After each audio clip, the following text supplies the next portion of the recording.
যে নেতা তার ভাইয়ের মৃত্যুর পরেও তার লাশ দেখতে পারেনি, যে নেতা ছোট থেকে যে বাসায় বড় হয়েছেন তার স্মৃতি বিতাড়িত বাড়ি ভেঙে দেওয়া হয়েছে, যে নেতা 17 বছর ধরে আমাদের মাঝ থেকে হাজার হাজার মাইল দূরে রয়েছেন, যে নেতার নামে মিথ্যা মামলা দিয়ে বাংলাদেশ থেকে দূরে রাখা হয়েছে, যে নেতা কোটি কোটি মানুষের হৃদয়ের স্পন্দন, বলুন তো সেই নেতার নাম কে? তারেক রহমানের জন্য সবাই দোয়া করতে হবে।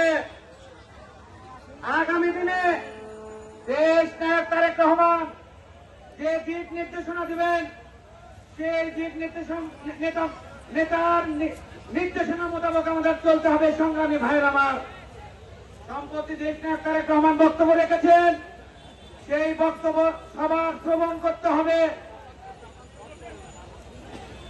সংগ্রামী ভাইয়ের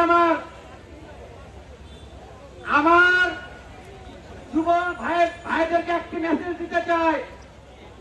দেশ নায়ক তারেক রহমান বগুড়ায় যে যুব দল গঠন করেছেন, আমরা এই যুব দল মডেল সংগঠন হিসেবে তৈরি করব। সংগ্রামী ভাইয়ের আমার, যুব দল এমন যুব দল হবে, দেশ নায়ক তারেক রহমান মনে প্রাণে যেভাবে চায়, ইনশাআল্লাহ শপথ করছি তারেক রহমানের মতোই যুব দল আমরা প্রতিষ্ঠিত করব। সংগ্রামী ভাইয়ের আমার, এই আশা এই প্রত্যাশা রেখে আমি আমার বক্তব্য এখানে শেষ করছি।